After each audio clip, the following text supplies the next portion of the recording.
we have seen that complicated loads can be analyzed better by using the concept of phasors, that is, using the frequency domain.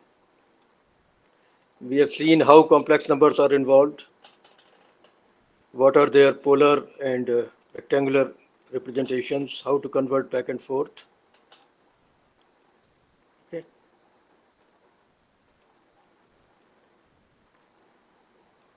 This is where I think I was last time.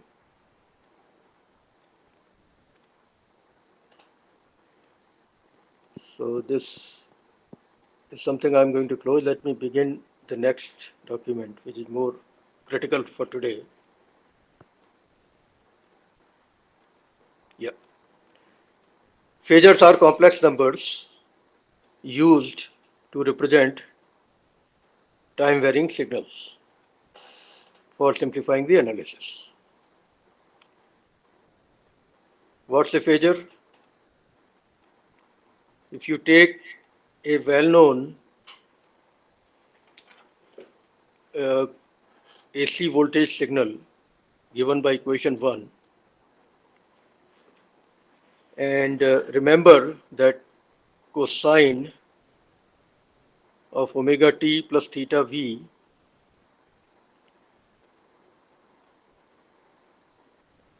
is, just a minute, yeah, is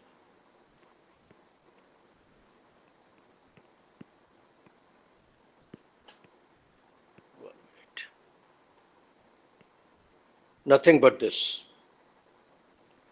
It's the real part of e to the power j omega t plus theta v, which is based on Euler's identity. For any arbitrary real number e to the power jx, we get cos x plus j sin x. If I put x equal to omega t plus theta v, I get this. Real part of e to the power jx is cos x, right? So if I put x equal to omega t plus theta v, I get cos omega t plus theta v equal to real part of j omega t plus theta v. I put this equation result in equation 6 back into the original equation for the time varying signal to write the time varying signal as this. Small v is real part of Vm e to the power j theta v e to the power j omega t.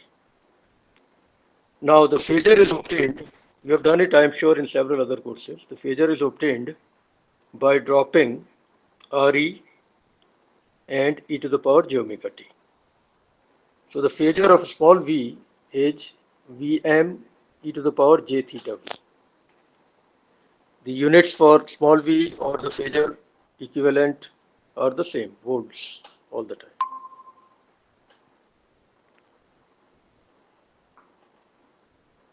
The phasor of small v is obtained by dropping Re and e to the power j omega t from the right hand side of equation 7.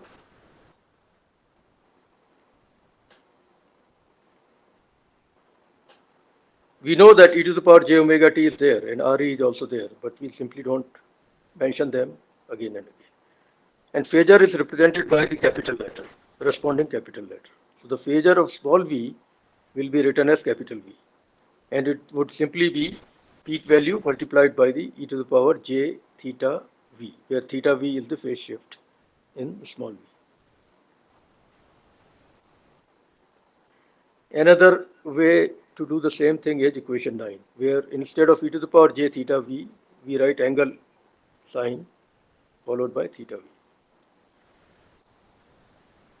Note that e to the power j omega t, although not explicitly shown, is all still present in capital V, but we don't mention it again and again.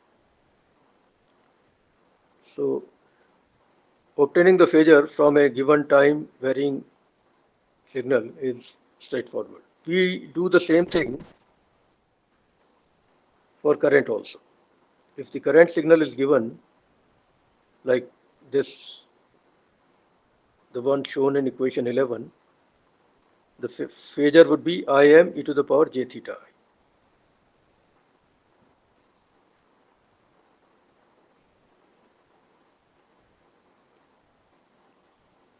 Yeah. Or Im with an angle sign and then theta I. The two are different ways of writing the same thing. Now, in many books nowadays, you will find that instead of the peak value for voltage or current, they are using now RMS values, which is also okay as long as you know what you are doing.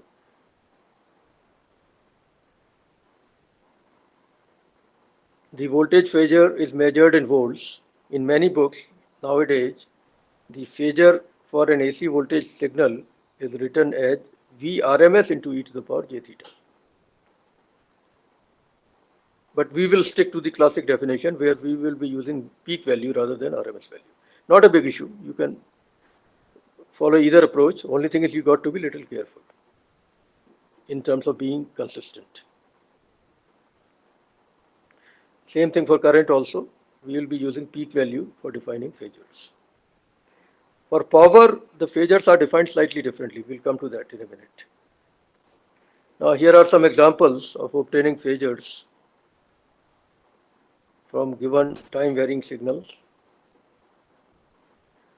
If small v as a function of time is cos omega t, the phasor is straightforward. The peak value is 1 volt, of course, and phase shift is 0. So the phasor will be simply 1 multiplied by e to the power j0 volts, which is 1 volt. It's a real number. In general, phasor is a complex number, but in this particular case, it's a real number.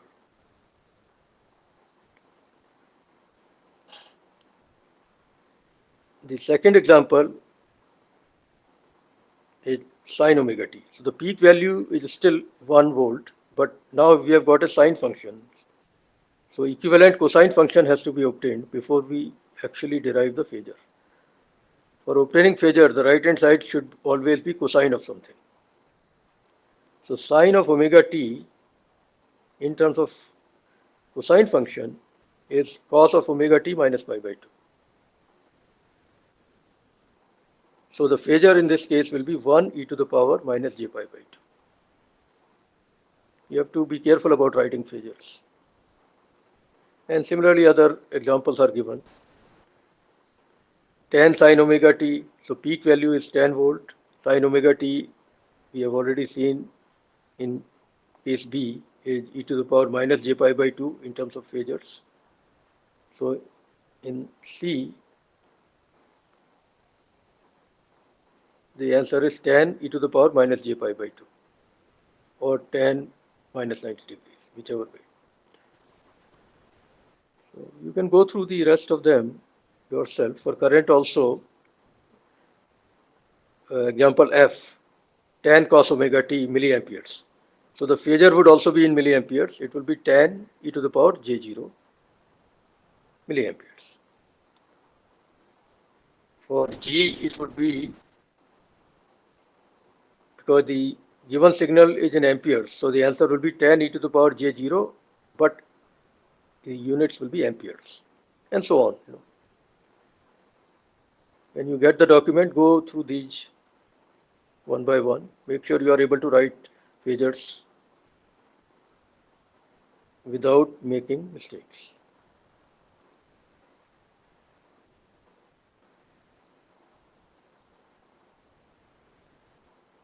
Yeah, all the solutions are given here. Now, how do we use all this for AC analysis of complicated loads? That's the issue.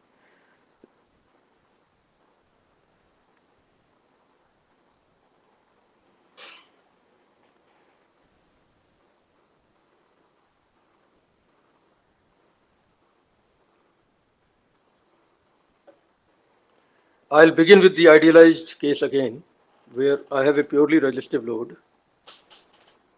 On the left hand side, I am showing the time domain version of the problem. On the right hand side, I am showing the phasor domain version.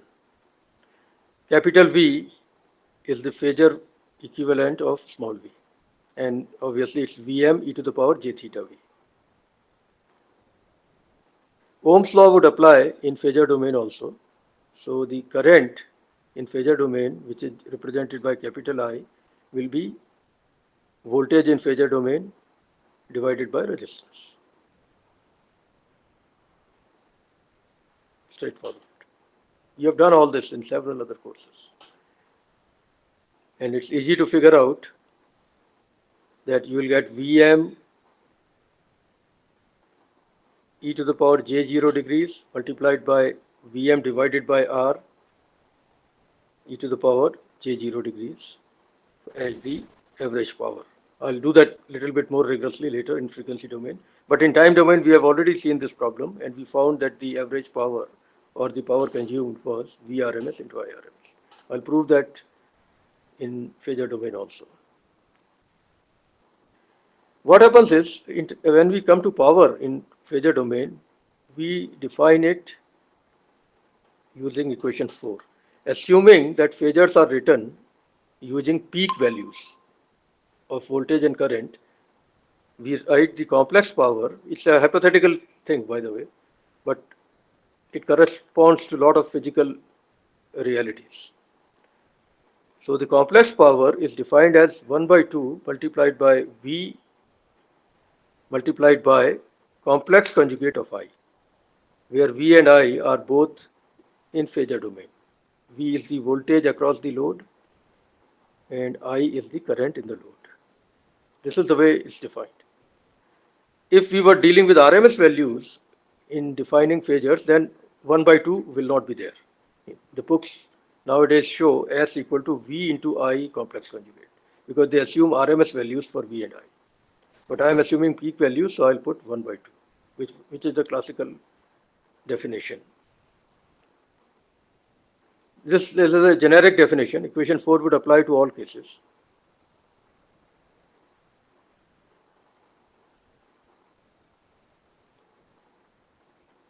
Now, let's apply this to our particular case. V is Vm e to the power j theta v, assuming that theta v is known to us and Vm is known to us. Corresponding I will be V divided by R. It's all in phasor domain now. So Vm divided by R multiplied by e to the power j theta v. So if you compare this with standard form for I, which is Im e to the power j theta I, you see that Im is Vm divided by R and theta I is equal to theta v. Same thing that we saw using time domain approach also. Okay. So complex power is very easy to figure out.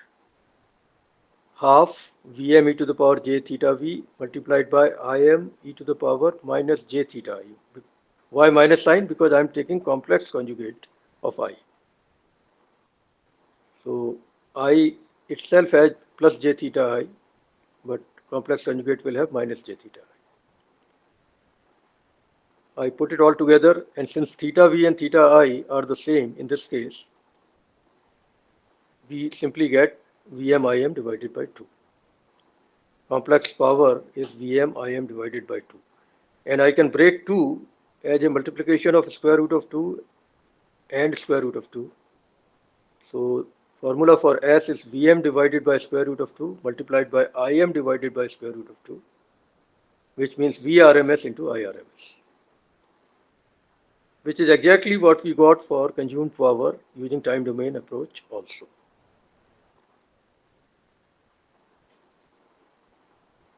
Okay. In this case, time domain approach and phasor domain approach are basically giving the same result. In other cases also that will happen.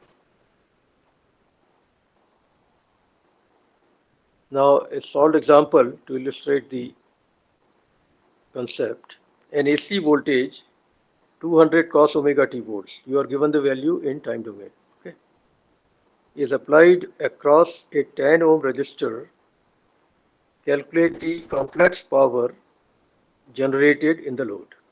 So first thing you do is convert the given voltage signal into phasor domain.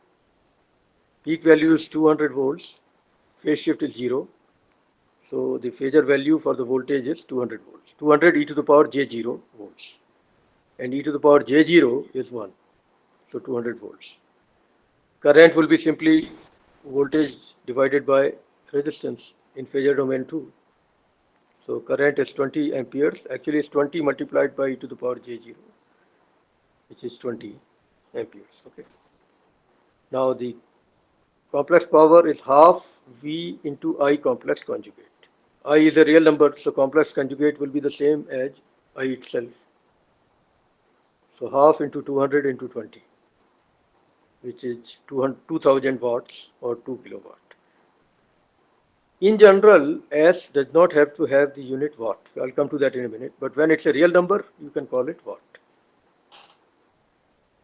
or kilowatt or milliwatt, whatever. Other way, of course, is S equal to VRMS into IRMS. We have proven that. That also will give you the same result.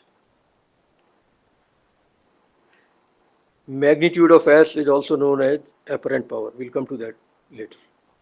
Now, second case, which we had considered using time domain as well, is that of a purely inductive load. On the left hand side, I am showing the phasor version. On the right hand side, I am showing the time domain version.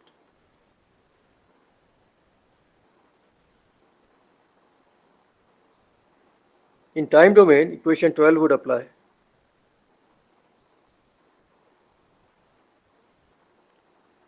Now, small I and small v both have e to the power j omega t type of time dependence, which is implicit there. We don't mention it again and again. So if you take d by dt of e to the power j omega t, you will get j omega multiplied by e to the power j omega t. As a result, differential coefficient simply produces a multiplication factor of j omega in phasor domain, not in time domain, but in phasor domain.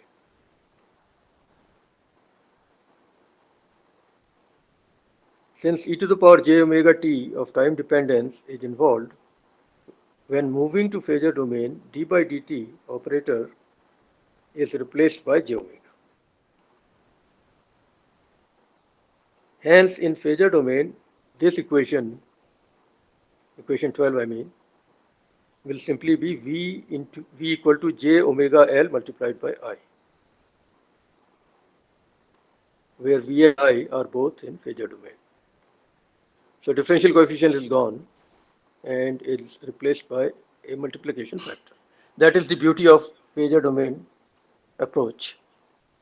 You don't have to solve differential equations or integral differential equations. Of course, we have already defined omega L as the reactance of the inductor. So using that definition, V is JXL into I. V upon I is defined as impedance of the load. It may be a complex number in general. In this particular case, V upon I is J omega L or JXL. So impedance of the load is JXL or J omega L or J2 pi FL, ohms of course. It's a purely imaginary number in this case. Now complex power is same as half V into I complex conjugate. We have given this definition previously. So first thing you need to do is calculate I.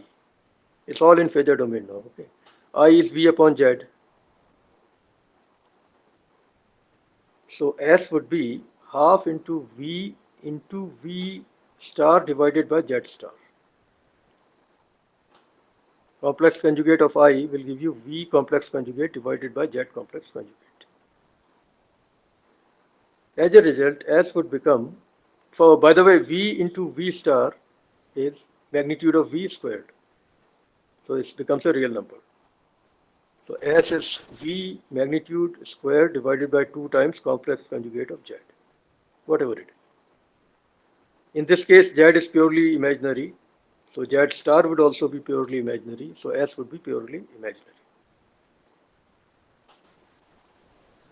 In the third case, we use this equation for capacitor, and d by dt is again replaced by j omega to get to phasor domain.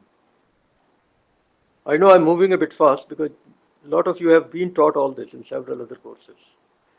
So I is j omega c into V is the phasor equivalence of equation 21. And 1 upon omega c is defined as the the reactance of the capacitor. So with that, the impedance of the load, which is V upon I, will be 1 upon j omega c, so minus j times x c. 1 upon j is minus j, right?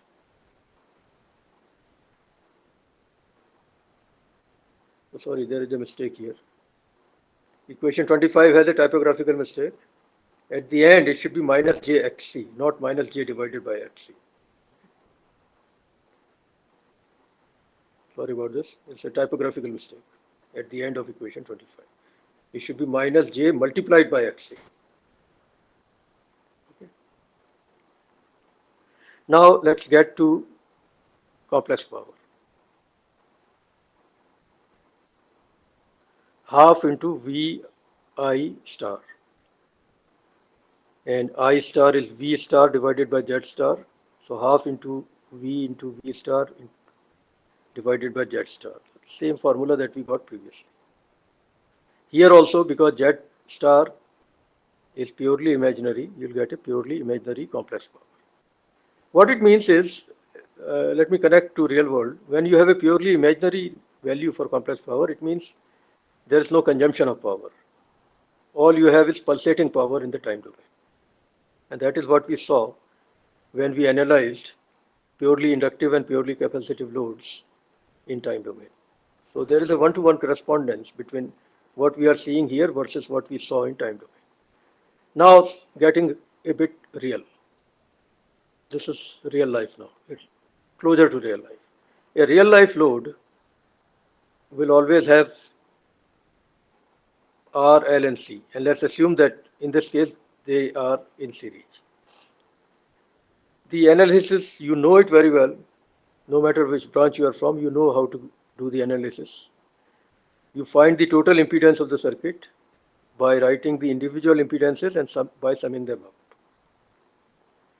First of all, the applied voltage in phasor domain is Vm e to the power j theta V. The corresponding current produced in the load is Im e to the power j theta I. In general, theta V and theta I need not be equal. I'm going to see what happens in this case. So total impedance is R plus jXL minus jXC. Okay, XL and XC are known to you. If the capacitance value and inductance value are known and frequency is known, and R would also be known to you. This value of Z is in rectangular form. We can always convert it into polar form, like given here in equation 25 and 26. Magnitude of Z multiplied by e to the power j phi, where phi is an angle given by tan inverse of XL minus XC divided by R. And magnitude of Z is R square plus XL minus XC square and square root of the whole thing. The phase angle is known as load angle in this case, because it is the phase angle of the impedance of the load. And cosine of phi for some regions is known as power factor of the load. I'll come to that very frequently in future. Okay. So this is a general case where phi is neither 0 nor pi by 2 but something in between. It could be negative also, depending on L and C and omega values involved. Anyway, whatever is Z value, yeah, cos phi is known as load angle and cos phi is known as, phi is also known as power factor angle and cos phi is known as power factor. So once the load is known, let's calculate the complex power by using these standard formulas. The current would be V divided by Z, so Vm e to the power j theta V divided by polar form of the impedance.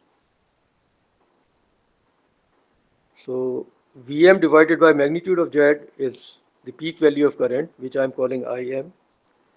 The phase angle of current, interestingly, would become now theta V minus phi, because e to the power j theta v divided by e to the power j phi gives you e to the power j of j within brackets theta v minus phi. So theta I, the phase angle of current, is theta v minus phi in this case. In other words, theta v minus theta I is phi. The difference between the phase shifts of voltage and current is equal to the load angle for a series RLC circuit. In fact, it is true for almost all practical circuits. So with that in mind, I can now write the generalized expression for complex power. You can easily do it. Vm Im divided by 2 e to the power j theta v, and complex conjugate of current means e to the power minus j theta I. So I have brought it all together, and complex power turns out to be Vm Im divided by 2 e to the power j phi, which if you break 2 as square root of 2 multiplied by square root of 2, then Vm divided by square root of 2 becomes Vrms, Im divided by square root of 2 becomes Irms, and the rest of it remains unchanged. So complex power for a series RLC load is Vrms Irms e to the power j phi. It will have both real and imaginary parts, because e to the power j phi is cos phi plus j sin phi. So real part will be Vrms. Again, I have missed capital S when writing IRMS. Okay, sorry about that. So the real part of S will be Vrms Irms cos phi. Imaginary part will be Vrms Irms sin phi. The real part is given the symbol capital P. The imaginary part is given the symbol capital Q. Real part is known as consumed power or active power. Imaginary part is known as reactive power. This is how we represent complex power. Real part P and imaginary part Q. P has the units of watt. Q, because it's reactive power, it is imaginary power. That means it is corresponding to the pulsating power in time domain. This is not measured in watts. Instead, we define a unit called VAR for writing Q. Volt ampere reactive. VAR is the unit used to write Q values. Numerical calculations are not different. They are given here. P is Vrms Irms cos phi. Q is Vrms Irms sin phi. But you will write the result for Q as VAR, while the result for P would be in watts. And the unit for S is VA, volt ampere. P is known as active power or consumed power or real power or average power, whatever. This does the real work. It produces the heat, the light, etc. Q is the reactive power. It is imaginary power. It is the equivalent of pulsating power in phasor domain. Pulsating power was there in time domain. That fact is showing up here as reactive power in the phasor domain. P is measured in watts. Q is measured in volt amperes reactive, that is VAR. And S is measured in VA, volt ampere. Cos phi is known as the power factor of the circuit. It can vary between 0 and 1. 0 is the worst case, because if cos phi is 0, phi is 90 degrees, so P would be 0 and Q would be maximum. Reactive power would be maximum. That means pulsating power would be maximum. That is something we don't want really. If cos phi is 1, that is phi is 0, then it's the other side of the spectrum. If cos phi is 1, P is Vrms into Irms, but Q is purely 0. It's a purely resistive circuit, basically, in that case. The special cases that we considered, purely resistive circuit, purely inductive circuit, purely capacitive circuits, are all special cases of series RLC circuit. That's it. If you take a series RLC circuit and remove capacitor and inductor and short circuit from there, you will get a purely resistive circuit. So L equal to 0 and C equal to 0 gives you purely resistive circuit. If R is 0 and C is 0, you get purely inductive circuit. If R is 0 and L is 0, you get a purely capacitive circuit. So case 4 essentially captures the previous 3 cases also.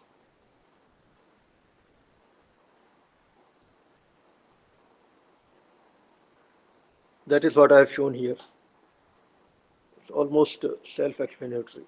We would rather do numerical examples on this. Now, one more thing is a concept called power triangle. In general, P and Q are not 0. So we draw this triangle, P on the horizontal side and Q on the vertical side, and phi is tan inverse of P by Q. That's very easy to see. If you go here, equation 31 and 32, divide Q by P, you will get tan phi. So phi will be tan inverse of Q divided by P. That is how you show the angle. The load triangle essentially tells you how large Q is compared to P. If phi is very large, that means Q is very large. If phi is small, Q is small. We want to minimize Q, of course, as much as possible. And at the same time, the hypotenuse of this triangle represents P square plus Q square and square root of the whole thing. That is known as apparent power. Hypotenuse of the power triangle is given a name apparent power, APPARENT. It means P square plus Q square and square root of that. Essentially, it is the magnitude of the complex power. Impedance triangle, you may have done it in other courses too. It's also like real part of the impedance on horizontal axis and imaginary part on the vertical axis. There also, these equations are very easy to figure out. The ratings displayed on the nameplate of a water heater are operating voltage 220 volt, operating frequency 50 cycles per second, and power rating 10 kilowatt. By the way, water heater is considered to be purely resistive load. You will ignore everything else there. Even the room heaters are virtually the same. So consider this to be a purely resistive load. You are given 220 volt RMS. By the all voltage and current values given are by default RMS values. Nobody gives you peak values. Unless they specifically say peak, you assume it's RMS value. So 220 volt is the RMS value of the applied voltage. It is 50 cycles, of course. This is the standard 220 volt we get in our homes. The same voltage we are talking about. The power rating is 10 kilowatt. That means 10,000 watt. Calculate the resistance of the heating element inside the heater. Assume that only one element is there. Normally we have more than one, but let's assume only one is there. You see room heaters, you see always two elements at least, but I'm ignoring that. I'm assuming that we have one element. So how do you get the resistance value in this case? I have the answers. I'll show you in a minute. We know that the power consumed, there's no reactive power here. It's purely resistive load, so only P is there. P is Vrms into Irms, right? And Vrms is given to you as 220 volt. So Irms is very easy to figure out. 10,000 divided by 220. That will be Irms. Amperes, of course. And then you apply Ohm's law. 220 volt divided by whatever current you got will give you resistance of the element. Right here.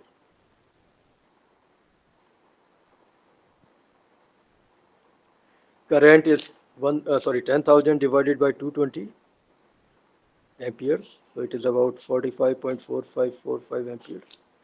And then 220 divided by 45.4545 gives you the resistance of the heating element, which is 4.84 ohm. Simple calculation. Second thing is, second problem is even simpler. You have done it in the lab, I'm sure. So I will not waste too much of your time. It's an AC signal captured on CRO. Okay. And we are reading the various values, peak value, RMS value, etc.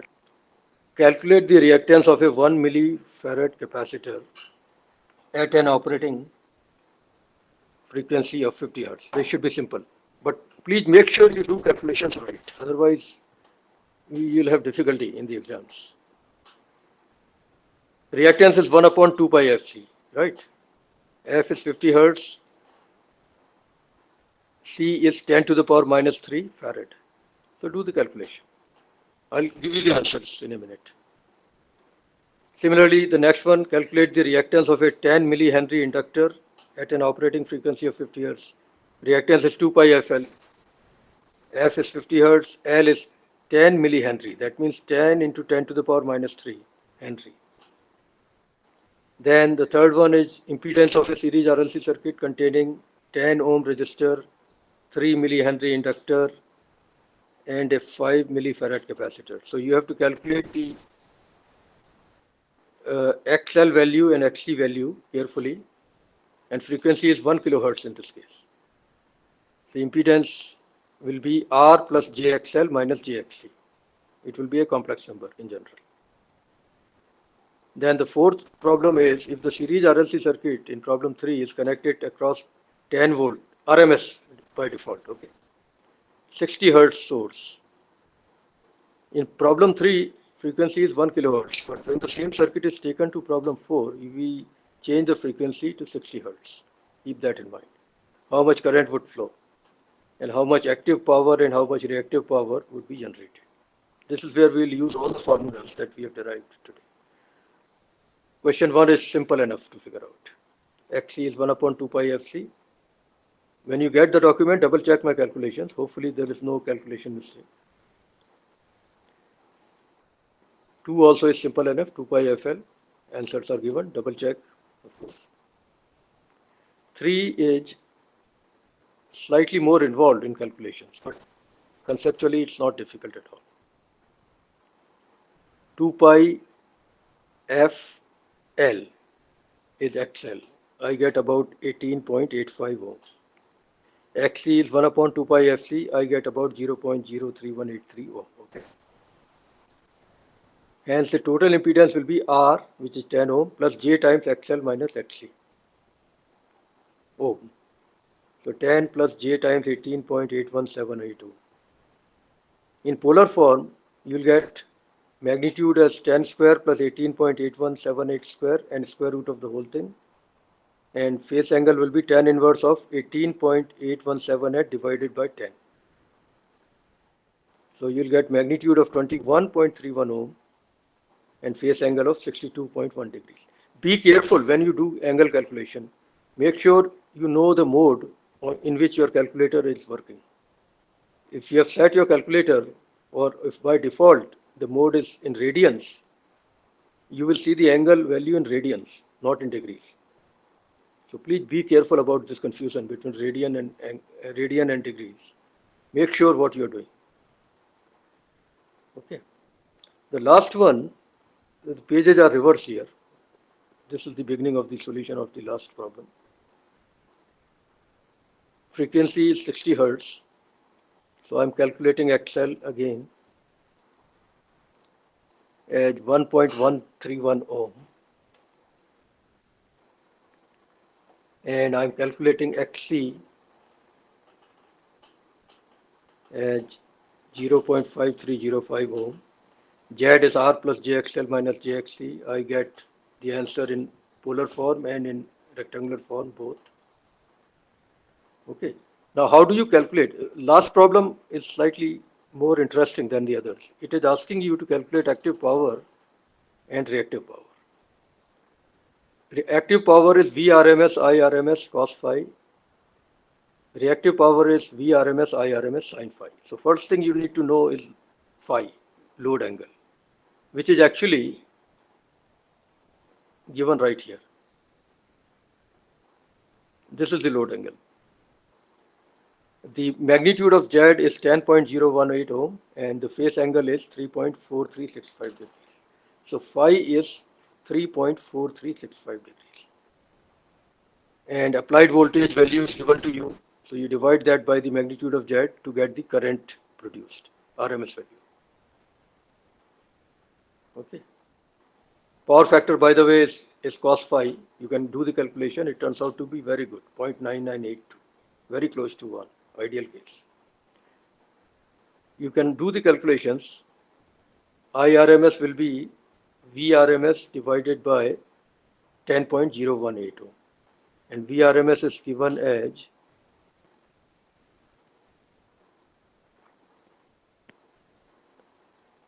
10 volt. Yeah, so use all that.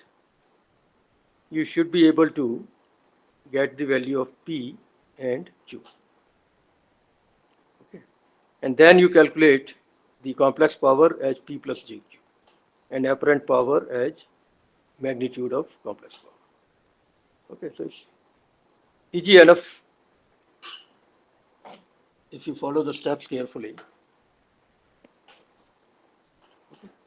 So I think I'm stopping here.